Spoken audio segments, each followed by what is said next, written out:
우리에게 좋은 일이 일어납니다. 아멘. 우리 온 마음 다해서 하나님을 사랑하십시다.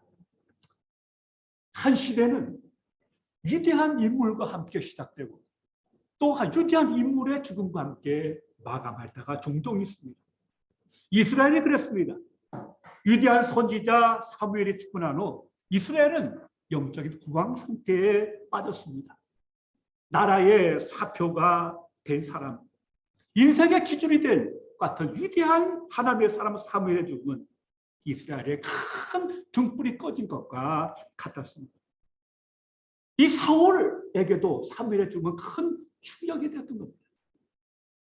사무엘이 사울에게 직접 기름을 부었습니다.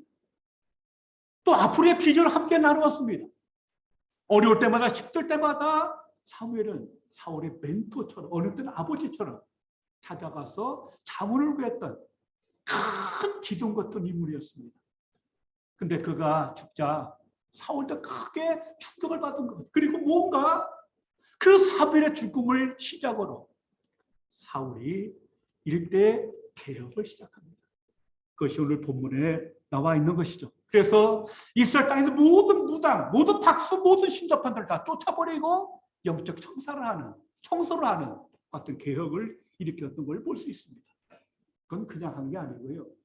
신명기 18장 9절부터 12절에 나오는 하나님 말씀을 근거로 해서 어떤 개혁을 했던 것입니다. 이렇게 기록되어 있죠. 내 하나님 여호와께서 내게 주시는 땅에 들어가거든 너는 그 민족들의 가증한 행위를 본받지 말 것이니 그의 아들이나 딸을 불 가운데로 지나게 하는 자나 점장이나 귀력을 말하는 자나 유수를 하는 자나 무당이나 진언자나 신접자나 박수나 좋은 자를 너희 가운데 용납하지 말라. 이런 일을 행하는 모든 자를 여호와께서 가증히 여기시나니 이런 가증한 일로 말미암아 내 하나님 여호와께서 그들을 내 앞에서 쫓아내시느니라. 이 말씀에 근거해서 철저하게 일대 개혁을 했죠. 그리고 나서 얼마 안 돼갖고 다시금 블레셋과 이스라엘 사이에 전쟁이 일어났습니다. 그래서 블레셋 군사가 대거 올라와갖고는 진을 치고 있는 겁니다. 수넴의 집을 치고 있어요. 근데 그 지역은 이스라엘의 남쪽과 북쪽을 차단시키면서 사실 전략적 요충지였거든요. 근데 사울이 그걸 보니까 또 간담이 선언을 했어요. 오늘 본문에 보시면은 5절에 보면 사울이 블레셋 사람들의 군대를 보고 두려워서 그의 마음이 크게 떨렸다고 되어 있습니다. 간이 덜컹했어요. 그래서 하나님께 도움을 구하려고 기도하는데 문제가 뭡니까? 하나님께서 여호와께서 꿈으로도 우리 무로도 선지자로도 그에게 대답하지 않으셨습니다. 사울의 문제는 뭡니까? 하늘문이 닫힌 거예요. 어떤 식으로 하나님께 도움을 청하고 기도해도 마치 하늘이 못으로 닫힌 것처럼 어떤 응답도 어떤 계시도 어떤 말씀도 그에게 들려오지 않은 겁니다. 왜냐하면 하나님과의 관계가 완전히 끊어져 버렸어요. 이것이 사울 왕국의 비극이었습니다. 우리는 그런 시대를 가리켜서 영적 암흑기라고 말하고 있습니다. 또는 흑암의 시대라고도 부릅니다. 그것은 사사시대가 대표적이었습니다. 여러분 2000년 교회사를 공부하면요. 이렇게 영적으로 어둠이 찾아오고 깜깜해질 때는 특징이 뭔지 아십니까? 하나님의 음성이 들리지 않는 거예요. 하나님의 계시가 없는 거예요. 그리고 한 시대나 개인의 비극이 뭔지 아십니까? 더 이상 여호와의 말씀이 강단에서 선포된 말씀이 내 귀에 들리지 않는 거예요. 듣기 싫어지거나 외면하거나 짜증이 나거나 점점 우리 영혼이 하나님의 말씀부터 자꾸 멀어지면서 영적 어둠은 깊어가고 모든 것이 다 엉망이 되는 것 같은 것을 볼 수 있습니다. 여러분, 불변의 진리 뭔지 아십니까? 영혼이 잘 돼야 범사가 잘 되고 강건하게 되는 줄로 믿습니다. 근데 말씀이 안 들리고 영혼이 닫히면은 하늘문이 닫히면 어떤 것도 더 이상 해결의 길을 찾을 수 없는 걸 볼 수 있습니다. 그래서 아모스 선지는 아모스서 8장 11절 이렇게 말하고 있습니다. 저 여호와의 말씀이니라. 보라, 날이 이르지라. 내가 기근을 땅에 보리니 양식이 없어 주림이 아니면 물이 없어 가람이 아니고 여호와의 말씀을 듣지 못한 기간이라고 말씀하셨습니다. 여러분, 요즘 시대는 어떨까요? 유튜브만 키면은 그냥 말씀이 쏟아져요, 쏟아져. 어릴 때 도대체 뭘 들어야 할지 모르다가 홍수 시대입니다. 그럼 여러분, 말씀의 홍수 시대는 말씀의 기간이 없을까요? 여러분, 홍수 때는 진짜 생수가 더 귀하다고 합니다. 찾기 어렵다고 합니다. 중요한 거는 말씀이 들려지고 안 들려지고, 그것보다 더 중요한 건 뭐냐? 우리 마음 가운데 정말 사모하는 말씀이 있는 마음이 있느냐가 더 중요해요. 아무리 소나기 와도 그릇이 엎어놓으면 하나도 들어오지 않는 것처럼 우리 심령 속에 마치 목마른 사슴이 시냇물을 찾게 갈급한 가난한 마음, 목마른 마음이 없으면요, 천하가 말씀으로 풍성해도 그 영혼은 메말라칠 수밖에 없고, 그 영혼은 말씀의 기간을 겪을 수밖에 없다고 하는 사실입니다. 그렇기 때문에 우리가 개인이든 교회든 우리 시대든 주의 말씀을 사모하고 주께 가까이 감이 복이 된다는 사실을 기억해야 될 줄로 믿습니다. 근데 사울은 이게 막히고 이게 끊어진 것입니다. 그 얘기는 하나님과의 소통 단절에서 시작됐습니다. 결국 하나님이 떠난 그 마음 가운데는 그 엄청난 군대를 보니까 안에서 터져나온 건 뭡니까? 공포와 두려움밖에 없는 것입니다. 꿈으로도 안 되고 우리 입으로도 안 되고 선제로도 꽉 막히니까 그거 뭘 하겠어요? 어떻게 하겠습니까? 그런 결국 특단의 조치를 취합니다. 신하들 말이죠. 어디 가서 신접한 여인이 있느냐? 박수무당처럼 그 초혼자가 있느냐? 영매하는 사람이 있지 않습니까? 있느냐고 물어요. 그러니까 신하가 엔돌에 한 여인이 있다고 말합니다. 그러니까 이 사울이 신하 두 사람께 변장을 해서 밤중에 엔돌에 있는 신접한 여인을 찾아갑니다. 자, 여러분, 이거 어떻게 생각하세요? 사무엘의 죽음을 기점으로 사울이 이렇게 종교 개혁을 했어요. 그래서 무당과 박사와 신접한을 전부 쫓아내버렸습니다.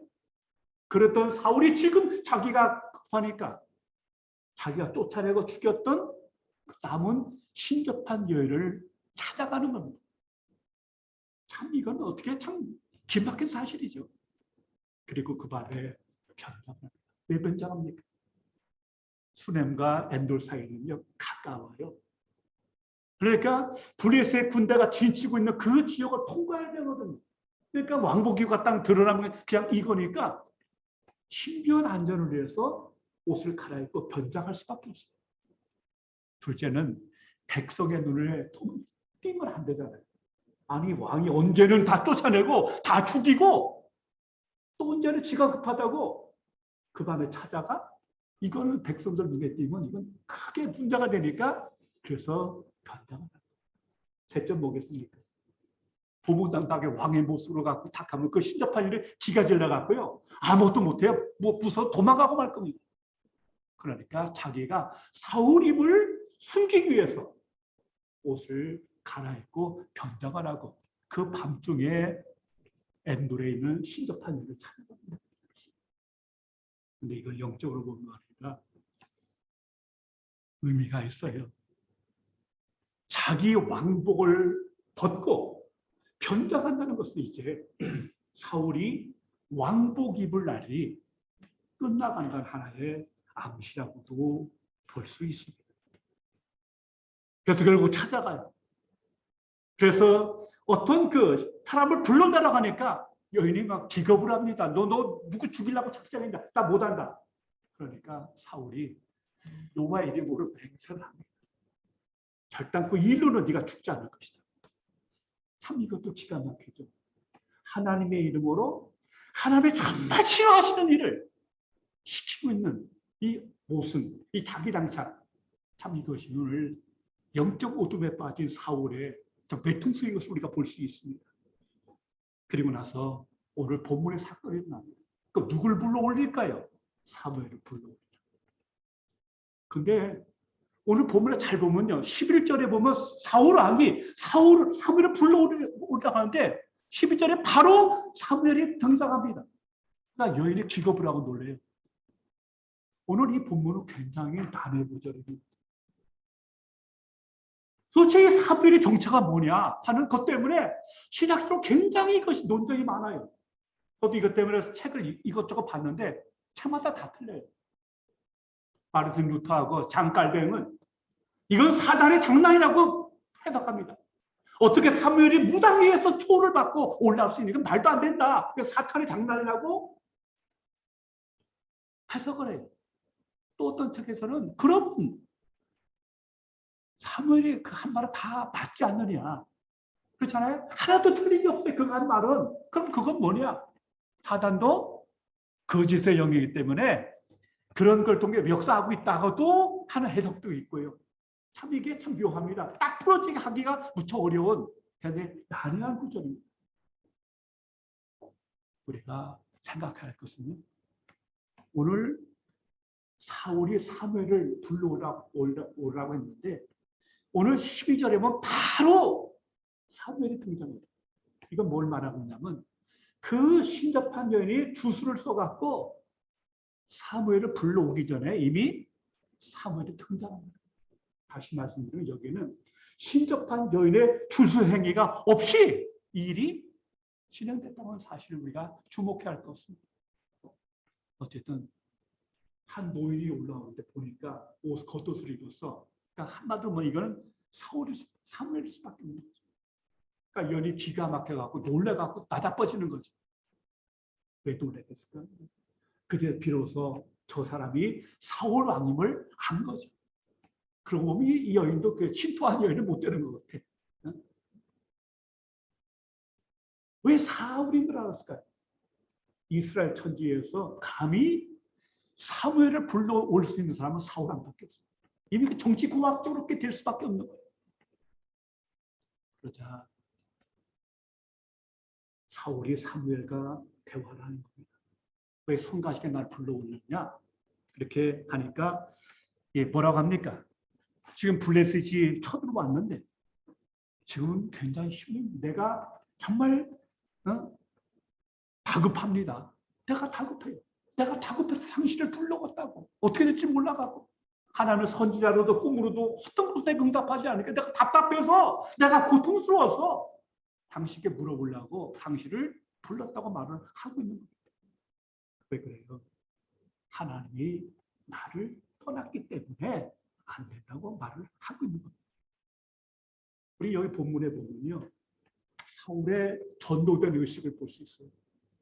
사울은 사무엘한테 먼저 블레셋 사람들이 쳐들어와서 자기가 다급하다고 얘기했어요.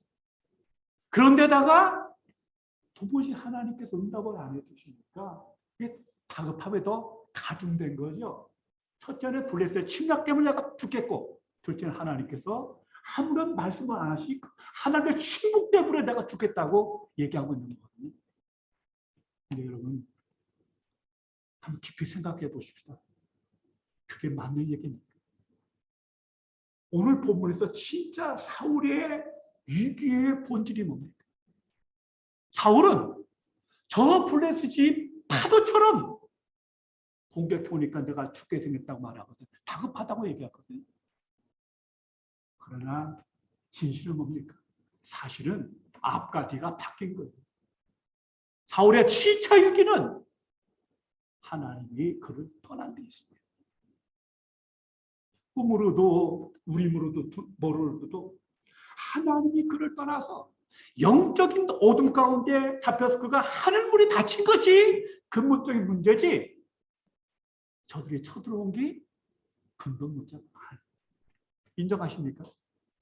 정말 하나님이 함께 하시면 어떤 적이 쳐들어와도 문제가 안 돼요. 문제가 안 돼. 근데 하나님이 침묵하고 하나님이 떠나셨기 때문에 저들 블레셋 침략이 문제가 되는 거예요. 이 사울이 아직도 헷갈리고 있어요. 아직도 그걸 인식하지 못하고 있는 거예요. 그러니까 사무엘이 말합니다. 왜 하나님이 떠난 줄 아느냐? 왜 떠났다고 합니까? 18절에 사무엘이 말합니다. 18절 한번 보십시다. 18절. 함께 읽을까? 18절. 내가 여호와의 목소리를 순종하지 아니하기 때문에. 하나님이 떠난 근본적인 이유는 뭐야? 그가 하나님께 순종하지 않기 때문에 하나님이 떠났다. 여러분, 순종하다는 말에 쉐마흐타란 말인데요. 이 기본적인 히브리 동사의 뜻은 뭐냐면 듣다입니다. 듣다. 듣되 즐거이 듣답니다. 또 준행하답니다. 순종하답니다. 그런 믿음이라는 것은 먼저 듣는 거예요. 하나님의 뜻을 묻는 것이고 하나님의 뜻을 듣는 것이고 하나님의 음성을 듣는 게 우선이에요. 그리고 그 음성에 따라 즐거이 행하는 것이 믿음의 근본입니다. 그런데 사울은 하나님의 뜻이 어디 있는 걸 들었어요. 분명히 알았어요. 알았음에도 불구하고 그것을 고의로 엇나가고 있는 거예요. 하나님의 뜻은 너희로부터 왕권을 내 이웃인 다윗에게 주겠다는 게 분명한 주의 뜻이었어요. 이미 몇 번 얘기했어요. 그러나 그런 자기 왕권, 이 권력을 놓지 않는 거죠. 쉽지 않았어요. 내가 누리고 자식한테 물려주겠다고 하는 그의 권력에 대한 욕망, 자기 생각, 자기 주장이 하나님보다 더 높았던 거예요. 결국 뭐예요? 그는 하나님을 섬긴 게 아니고 자기 욕망, 자기 권력욕과 하나님이 된 거죠. 결국 그는 뭡니까? 자기 자신을 섬긴 것이고 그 욕망이 자기 자신이 자기 우상이 된 거죠. 그러니까 고집스럽게, 정말 고집스럽게, 심지어 제사장 85명을 다 죽이면서까지도 자기 뜻을 내려놓지 않았던 거예요. 그래서 하나님께서는 그를 버리신 거예요. 버리신 거예요. 그리고 치명타적인 예언을 하죠. 사무엘이. 너 내일 네 자식과 함께 나와 있을 것이다. 무슨 뜻입니까? 무슨 뜻이에요? 내일 전투에서 네가 죽는다는 말 아닙니까? 자, 사무엘상 31장을 보겠습니다. 31장이면 1절로 6절 보시면은, 자, 사무엘상 31장 1절 6절입니다. 블레셋 사람들이 이스라엘을 침해, 이스라엘 사람들이 블레셋 사람들 앞에서 도망하여 길보아 산에서 엎드러져 죽으니라. 블레셋 사람들이 사울과 그의 아들들을 추격하여 사울의 아들 요나단과 아비나답과 말기수야를 죽이리라. 사울이 패전함에 활 쏘는 자가 따라잡으니 사울이 그 활 쏘는 자에게 중상을 입은지라. 그가 무리는 자에게 이르되 내 칼을 빼어 그것으로 나를 찌르라. 할례 받지 않은 자들이 와서 나를 찌르고 모욕할까 두려워하노라. 하나 무기를 든 자가 심히 두려워요. 감히 행하지 아니하는지라. 이에 사울이 자기의 칼을 뽑아서 그 위에 엎드려지며 무기를 든 자가 사울의 죽음을 보고 자기도 자기 칼 위에 엎드려져 그와 함께 죽으니라. 사울과 그의 세 아들과 무기를 든 자와 그의 모든 사람이 다 그날에 함께 죽었다. 자살 아니 자살입니다. 그렇게 비참하게 죽었어요. 우리는 이걸 통해서 합니다. 진짜 하나님의 뜻을 알면서도 고의적으로 거부했던 한 영혼이 어떻게 비참하게 끝나고 있는 것 같아서 우리가 보실 수 있습니다. 그럼 여러분 우리는 어떻게 합니까? 사무엘상은 다윗의 길을 말하고 사울의 길을 대비시킵니다.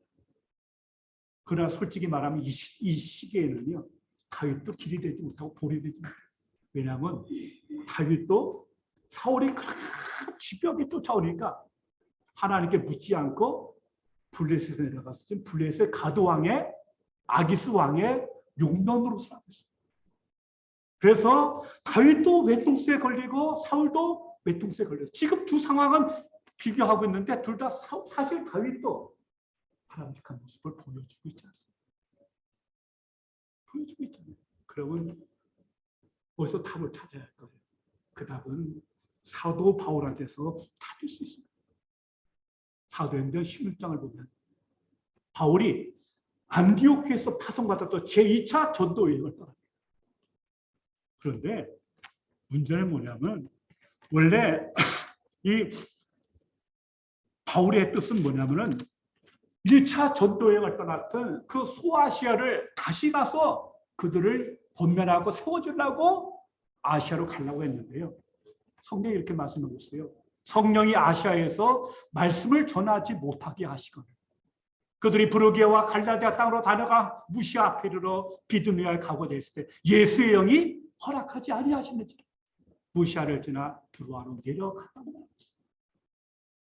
성령께서 바울을 보낸 거예요. 전도하라고. 선교사를 보냈어요. 근데 희한하게도 성령님이 그 길을 막고 있는 거예요. 또 뒤에 보니까 예수의 영 똑같은 거죠. 예수의 영이 허락지 않아요. 막아요. 참 이상한 거예요. 바울이 애쓰는데 길이 안 열려요. 뭔가 이상이 안 열려. 근데 바울은 분명히 이게 뭔가 문제가 있고 안 열리는 사실을 알아요. 뭔가 저항을 느껴요. 뭔가 감격해요. 여러분, 그럼 여러분이 바울이랑 어떡하시겠어요?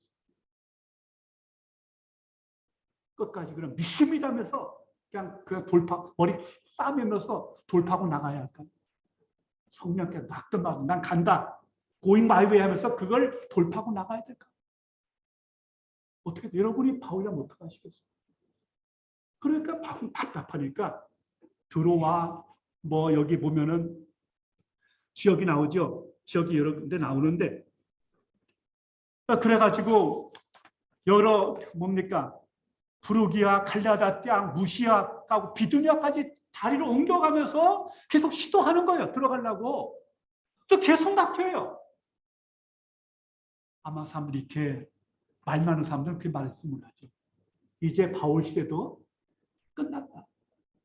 저 사람 헤매는 거 보니까 이제 바울의 영빨도 다 떨어지는 모양이다. 아니 남자가 말했으면 책임을 지고 지켜야지. 뭐야 왔다 갔다 헤매는 게 좀 뭐야 도대체. 온갖 말을 다 했었지 뭐. 그때 다시 바울은 어떻게 합니까? 계속 옮겨요. 그러면서 무시아 땅에 가고 두루와 바닷가인데 거기 가서 계속 기도하는 거예요. 내가 내 고집, 내 생각도 들고 아니고 계속 막히니까 왜 그렇습니까? 성령님. 제가 어떻게 해야 합니까? 무엇이 주의 뜻입니까? 제가 잘못 생각했습니까? 제가 잘못 생각한 겁니까? 계속 장소를 옮겨 그가 깊이 기도하는 거예요. 그런데 희한하게도 어느 날 밤에 기도하는데요. 마귀아 도나라는 환상이 쭉 열리면서 와서 마귀아 도나에 와서 우리를 도와달라는 환상이 그제서야 바울아 나는 아시아로 가려고 하는데 성령님은 유럽으로 마게도나로 이끄시는구나.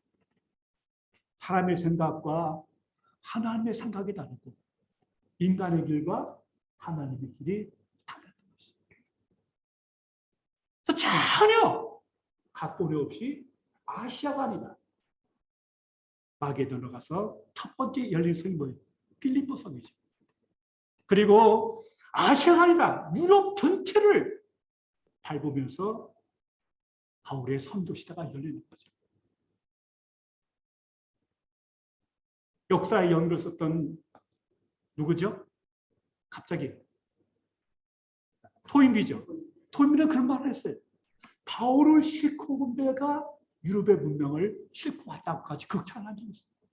근데 그 길은 여러 가지 고뇌와 기도와 답답함 속에서 그럼 주의 뜻이 무엇인가를 계속 추구하면서 가는 거죠. 여러분 우리가 잘 신뢰할 때는 두 가지 있어요. 하나는 내가 제대로 주의 음성을 듣지 못했거나 그렇잖아요.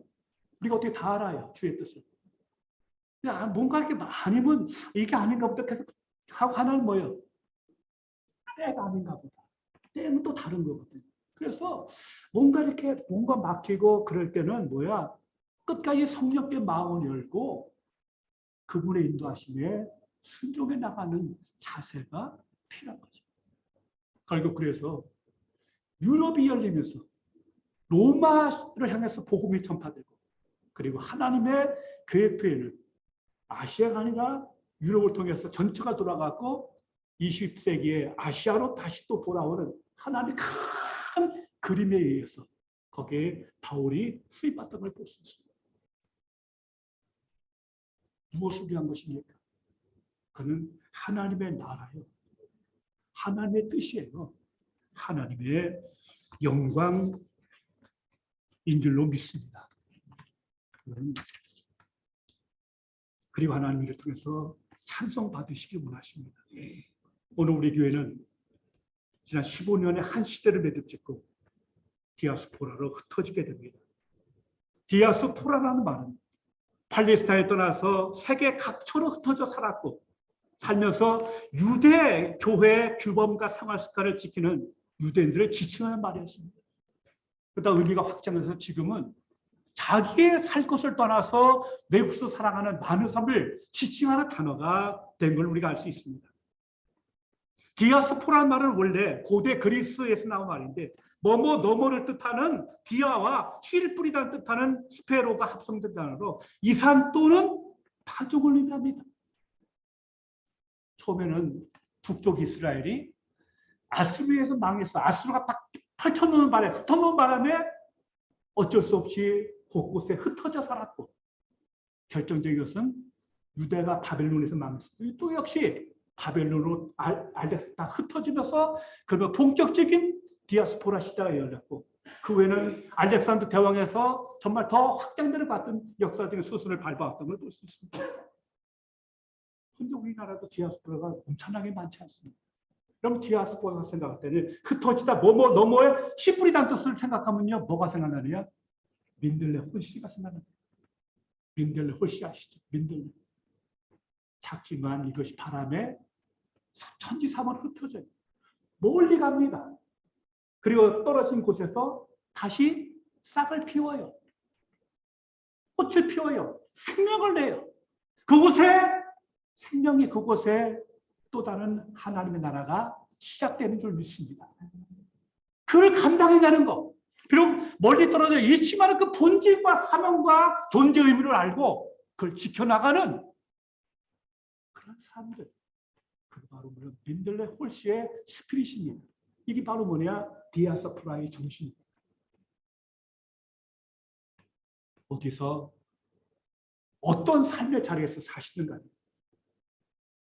사도 바울처럼 살아내는 길은 하나입니다.